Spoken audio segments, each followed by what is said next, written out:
సాయిరామ్. ఆంజనేయుని ఆనతి. శ్రీ ఆంజనేయ స్వామి వారి దివ్య సందేశం. డిసెంబర్ 16, 2015. ప్రశ్న: ఇంద్రియములను ఏ విధముగా నిగ్రహించవలెను స్వామి? సమాధానము: సర్వేంద్రియాలను మీరు అనుభవిస్తున్నామని భావించుకుంటున్నారు. కాదు, సర్వేంద్రియాలు మిమ్మల్ని అనుభవిస్తున్నాయి. ఈ సత్యాన్ని మీరు గుర్తించలేకపోతున్నారు. మానవ దేహానికి ఇంద్రియాలు తలుపుల వంటివి. నోరు సింహద్వారము. ఇంటి తలుపులు అవసరమైతేనే తెరిచి ఉంచుతారు, అవసరము లేకపోతే మూసి ఉంచుతారు. కనుక ఇంద్రియాలను ఎంతవరకు అవసరమో అంతవరకు మాత్రమే ఉపయోగించుకుంటూ న్యాయమైన, సహజమైన, సరళమైన మార్గములో నడుచుకుంటే మీ ఇంద్రియాలు మీ స్వాధీనంలోకి వస్తాయి.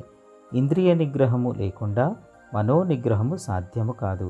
మనోనిగ్రహము లేకుండా చిత్తశుద్ధి సాధ్యము కాదు.